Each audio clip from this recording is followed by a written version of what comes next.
जय गुरु जी, शुक्राना गुरु जी महाराज के चरणों में उनकी बेटी का कोटि कोटि नमन और सारी संगत को भी मेरी तरफ से जय गुरु जी। संगत जी, गुरु जी से आज्ञा लेते हुए गुरु जी महाराज का मंत्र जाप करने के बाद हम अपना सत्संग शुरू करेंगे। ओम नमः शिवाय, शिव जी सदा सहाय। ओम नमः शिवाय, गुरु जी सदा सहाय। जय गुरु जी, शुक्राना गुरु जी। संगत जी, आज का जो सत्संग है बहुत ही प्यारा सत्संग है। और ये जो हम हमेशा ही बोलते हैं कि गुरु जी महाराज के बड़े मंदिर में मंडे जाओ या थर्सडे जाओ तो कुछ विशेष ब्लेसिंग्स होती हैं। वैसे तो गुरु जी महाराज कहते हैं कि मंदिर के बाहर से भी कोई निकल जाएगा तो उनकी ब्लेसिंग्स हमेशा मिलती हैं। लेकिन शायद ये हम लोगों का हम वहम कहें या गुरु जी की हम इसे कृपा ही कहें कि हाँ भाई, मंडे को भी गुरु जी का विशेष दिन है, थर्सडे को भी विशेष दिन है। ऐसा हम लोगों ने अपनी शायद कुछ मान्यताएं बना ली हैं। तो संगत जी, ये थर्सडे का ही सत्संग है, मेरा अपना पर्सनल एक्सपीरियंस है जो मैं आज आपके साथ सत्संग शेयर करने जा रही हूँ। संगत जी, मैं काफ़ी दिनों से मतलब काफ़ी महीनों से मैं बहुत कम जा रही हूँ गुरु जी के बड़े मंदिर, या ये कह लो कि गुरु जी अपने बड़े मंदिर अब अपनी बेटी को कम बुला रहे हैं। शुरू में बहुत बुलाते थे, या मैं ये कहूँ कि मैं ही आलकस कर जाती हूँ। वो गुरुजी महाराज जाने, वो वही जानते हैं। हम तो बस अपने वो करते हैं कि हाँ ऐसा हो सकता है, वैसा हो सकता है। तो संगत जी, मैं कई दिन से सोच रही थी कि नहीं, अब मैं गुरुजी के बड़े मंदिर में जाया करूँगी, जाऊँगी। मैं जाती नहीं हूँ या गुरुजी मुझे बुलाते नहीं हैं। मैं शिवरात्रि पर गई थी अभी लास्ट, और पर मैं पहले बहुत जाती रहती थी, जैसे कि मैं हमेशा आपको बताती हूँ। तो मैं सोच रही थी कि इस थर्सडे को मैं पक्का जाऊँगी मंदिर में गुरुजी के। और उस दिन घर में मेरी बेटी भी थी, तो लेकिन फिर लंच करने के बाद मुझे फिर से आलस आ गया, और मतलब लंच करके मैं लेट गई कि मतलब टाइम ज़्यादा हो गया। वो है ना, जब हमें नहीं जाना होता या शायद गुरुजी महाराज नहीं बुलाना चाहते तो हम कुछ ना कुछ एक्सक्यूज़ अपने आप ही बना लेते हैं। तो बेटी कहने लगी कि मम्मी, क्या फिर तुम ऐसे ही कर रही हो, आलकस करती हो, जाती क्यों नहीं हो? आज थर्सडे है, थर्सडे को तो गुरुजी वो मुझे बताने लग गई कि बड़े मंदिर तो मंडे जाना चाहिए, थर्सडे जाना चाहिए, ये तो उनके विशेष दिन होते हैं। मैंने कहा ऐसा कुछ नहीं है, गुरुजी महाराज के बड़े मंदिर में हर दिन जा सकते हैं और सभी दिन विशेष ब्लेसिंग्स होती हैं। लेकिन नहीं, वो मुझे पता नहीं क्यों, या गुरुजी महाराज बुलवा रहे थे उसके मुँह से कि आज ये फिर आलकस कर रही है, फिर लेट गई है, शायद ये फिर नहीं आएगी बड़े मंदिर।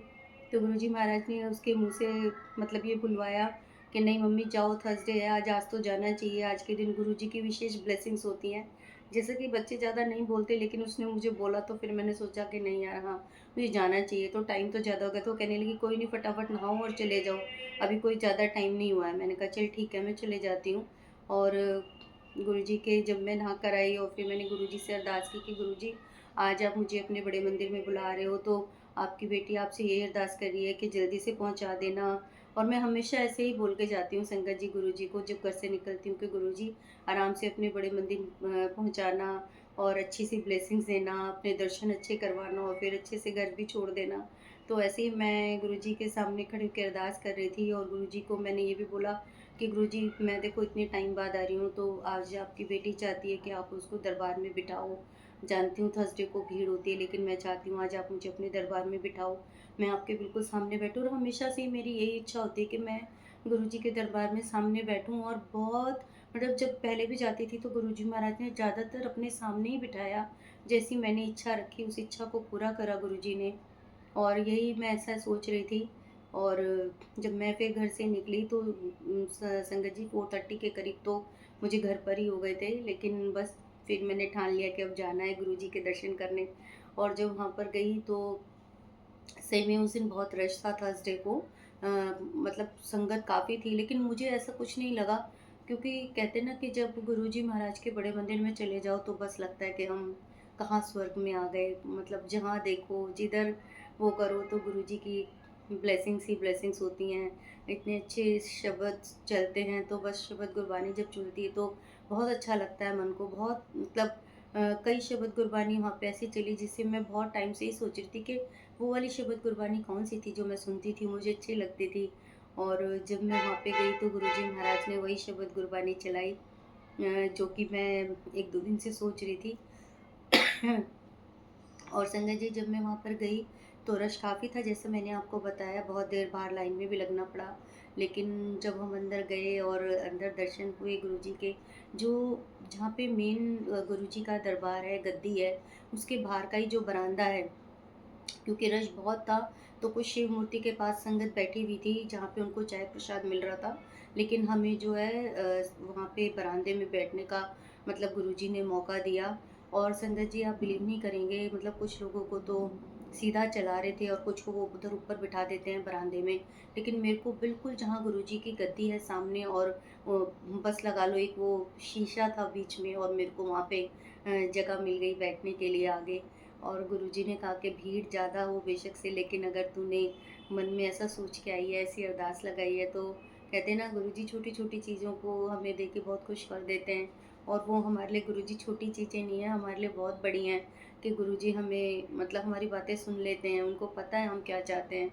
और वहाँ पे मुझे इतनी देर बैठने का मौका मिला संगत जी, बिल्कुल ऐसे लग रहा था कि मतलब मैं गुरुजी के चरणों में ही बैठी हुई हूँ, जैसा कि मैं मन में सोच कर आई थी घर से। गुरुजी महाराज बिल्कुल वैसे ही मुझे दर्शन दे रहे हैं, येलो चोले में गुरुजी महाराज थे। और घर से निकली तो ये मेरी आदत बहुत पुरानी है संगत जी, मैं जब पहले शुरू-शुरू में जाना शुरू हुई थी, तो उस समय इतना कहते हैं ना, गुरुजी तो हमारी बुद्धि पे भी पर्दा डाल देते हैं। तो उस समय जब मैं घर से निकलती थी ना, हमेशा यही सोच के निकलती थी, आज गुरुजी ने रेड चोला पहना होगा, आज मैं जा रही हूँ तो व्हाइट चोला पहना होगा, आज पिंक पहना होगा। और मोस्टली 99% ऐसा होता था कि हाँ, गुरुजी ने उसी कलर का चोला पहना होता था, और मैं बहुत खुश हो जाती थी इतने में ही कि अरे वाह! मेरे मन की बात तो गुरुजी ने सुन ली, और गुरुजी ने तो मुझे मतलब ब्लेसिंग्स दे दी। जैसा मैंने सोचा था गुरुजी ने तो वैसे ही चोला पहना हुआ है।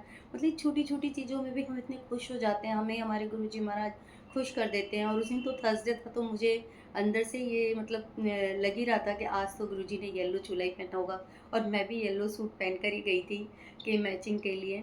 तो वहाँ पे बिठाया गुरुजी ने, बहुत अच्छा लगा, और वहीं पे हमें चाय प्रसाद पिलवाया गुरुजी ने। तो इतनी देर हम वहीं पे बैठने का मौका मिला है, वहीं बैठ के शबद गुरबानी सुनी इतनी देर। उसके बाद संगत जी, सिर्फ ब्लेसिंग्स वहीं नहीं दी गुरुजी ने, जब वहाँ से मैं अंदर दरबार में मेरे को जाने का मौका मिला, तो मैं उसी साइड पे थी जिस साइड पे गुरुजी की गद्दी लगी होती है, और मैं हमेशा ही कोशिश करती हूँ कि मैं उसी साइड पे रहूँ जहाँ से मुझे गुरुजी महाराज बहुत अच्छे से दिख जाए। तो उस दिन भी मेरे को अपने आप ही वहीं पे उसी रो में ही खड़े होने का मौका मिला। और जब मैं गई तो रश बेशक से था, लेकिन जब मेरी बारी आई संगत जी, तो मतलब ज़्यादा संगत नहीं थी वहाँ पे। और जबकि वहाँ पे सेवादार फिर हमेशा बोलते रहते हैं, चलो आंटी आगे चलो, आगे चलो, आगे चलो।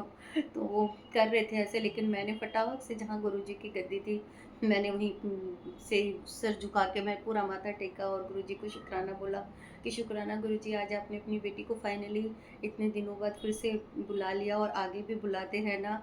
चाहे मैं कितना ही आलकस करूँ, चाहे मैं कोई एक्सक्यूज़ लगाऊँ, पर मेरी कोई एक्सक्यूज़ नहीं सुनना आपने। और आपने फिर से अपनी बेटी को वैसे ही बुलाना है, वैसे ही जैसे आप मुझे पहले हर हफ्ते बुला लेते थे। और गुरुजी को शुक्राना करा, और फिर जब मैं वहाँ से आई संगत जी, और लंगर प्रसाद के लिए मेरे को ऊपर हॉल जो है वहाँ पे जगह दी गुरुजी ने लंगर प्रसाद के लिए।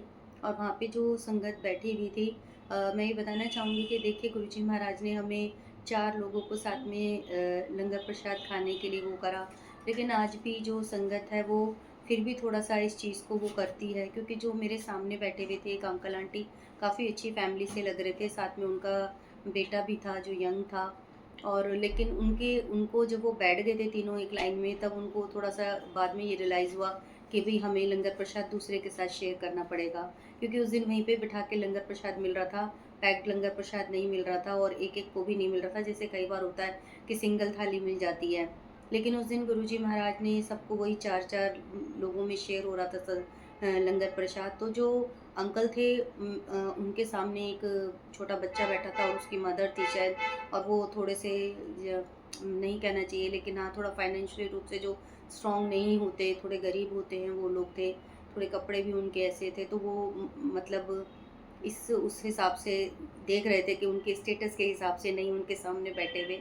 और उन आंटी के सामने मैं थी, और वो आंटी, उनका बेटा, मैं और एक और अंकल मेरे साथ थे, हम 4 जने एक उसमें थे। बट उनके सिर्फ जो अंकल थे उनके साथ, वो उनका नंबर मतलब दूसरे उसमें आया था। तो थोड़ा-सा पर वही है कि जब गुरुजी महाराज के वहाँ पे आ गए, तो वहाँ तो आप कुछ नहीं बोल सकते कि हम इनके साथ नहीं बैठ के करेंगे।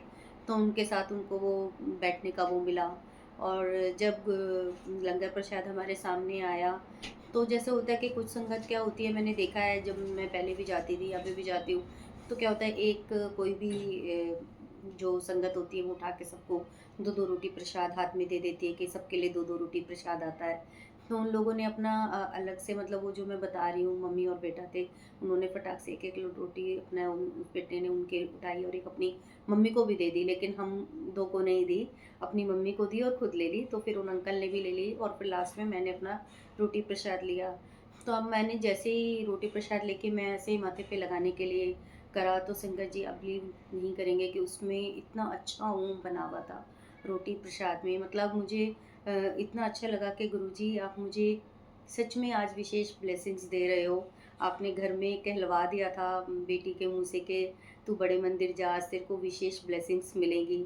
तो सच में संगत जी गुरुजी ने उस दिन भर-भर के मुझे ब्लेसिंग्स दी। मुझे मतलब ये खुद से फ़ील हुआ कि हाँ, देखो वहाँ भी गुरुजी ने मेरे मन की बात रख ली और यहाँ पे मतलब रोटी प्रसाद में इतना अच्छा ओम का दर्शन गुरुजी ने दिया। तो हम तो इसी में खुश हो जाते हैं ना संगत जी के, हमें ओम के दर्शन हो गए, हमारी दिए में फूल बन गया, हमारी लौ इतनी ऊपर चली गई। ये ऐसे कुछ संकेत होते हैं जिनसे हमें लगता है कि हाँ, गुरुजी महाराज अपनी प्रेज़ेंस दिखा रहे हैं, हमारे साथ हैं और हम खुश हो जाते हैं। और जब संगत जी मैं लंगर प्रसाद करके वहाँ से निकली तो भी वहाँ पे एक सेवादार आंटी थी, वो भी बोल रही थी कि अरे आज बड़े मंदिर में ना बहुत रश हो गया है। दूसरी सेवादार आंटी को बोल रही थी कि आज ऐसा लग रहा है जैसे कि बैसाखी का फंक्शन होता है और उसमें जितना रश होता है आज उतना रश है। और जो फिर मैं रिक्शे में आई, हालाँकि मुझे नहीं लगा, मतलब मैं काफ़ी दिन बाद गई, लेकिन ठीक है मुझे ऐसा लग रहा था कि बस मैं आ गई हूँ और बहुत अच्छा लग रहा था। और टाइम तो लगता ही है बड़े मंदिर में हम जाते हैं तो लेकिन ग्रामीण सेवा में भी मैं जब आई तो जो अंकल उस समय मेरे साथ थे, आते हुए वही दोनों अंकल उसमें भी साथ ही थे। ग्रामीण सेवा में ही थे आते हुए भी और जाते हुए भी। तो वो अंकल भी बोल रहे थे कि मैं एवरी थर्सडे आता हूँ बड़े मंदिर और कभी इतना रश नहीं होता, लेकिन आज तो बहुत ही रश है जैसे कि किसी फेस्टिवल टाइम में होता है। तो मुझे रियलाइज़ हुआ, मैंने कहा शायद ये एवरी वही थर्सडे आते हैं तो होगा, मतलब भई रश इसीलिए ये लोग बोल रहे हैं। और संगत जी रिक्शा में भी, ग्रामीण सेवा में भी सब संगत इतनी अच्छी थी कि एक दूसरे का मतलब अपना सत्संग शेयर करते हुए आ रहे थे, गुरुजी के कल्याण बताते हुए आ रहे थे। एक आंटी मेरे साथ बैठी हुई थी, वो बोल रही थी कि अपने बेटे के साथ आई हुई थी कि जो उनकी बेटी, अपने बेटे का लंदन का वीज़ा लग गया और गुरुजी ने मतलब इतना आराम से वो लगवा दिया कि उनको बिलीव ही नहीं हो रहा था। तो बोलने लगी कि इसलिए मेरे बेटे ने बोला कि चलो गुरुजी का शुक्राना करके आते हैं कि गुरुजी ने हमारा लंदन का वीज़ा इतना आसानी से लगवा दिया। और एक और अंकल थे, वो भी मतलब गुरुजी की इतनी बढ़ियाइयाँ कर रहे थे, इतनी कि गुरुजी महाराज तो शिव हैं और जैसा भी मतलब वो लोग सत्संग में सुनते होंगे, तो बहुत अच्छा लगा संगत जी आते हुए भी मेरे को। और इस तरह से गुरुजी ने अपनी बेटी को विशेष ब्लेसिंग्स दी थर्सडे के दिन। और इसके लिए मैं गुरुजी का बहुत बहुत बहुत शुक्राना करती हूँ दिल से कि गुरुजी आप सारी संगत को ऐसे ही ब्लेस कीजिए। हमारी जो छोटी-छोटी खुशियाँ हैं आप उनका भी ध्यान रखते हैं, उसके लिए गुरुजी आपका बहुत-बहुत शुक्राना दिल से। और संगत जी मैं अपनी वाणी को यहीं विराम दूँगी और संगत जी गुरुजी से अरदास करूँगी कि गुरुजी आप सारी संगत को ऐसे ही ब्लेस कीजिए, ऐसे ही उनका कल्याण कीजिए, सबको अपने बड़े मंदिर बुलाइए, सबका कल्याण कीजिए संगत जी। मैं हमेशा गुरुजी से यही अरदास करती हूँ।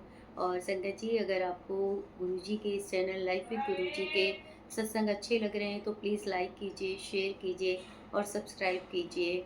जय गुरुजी, शुक्राना गुरुजी, लव यू गुरुजी।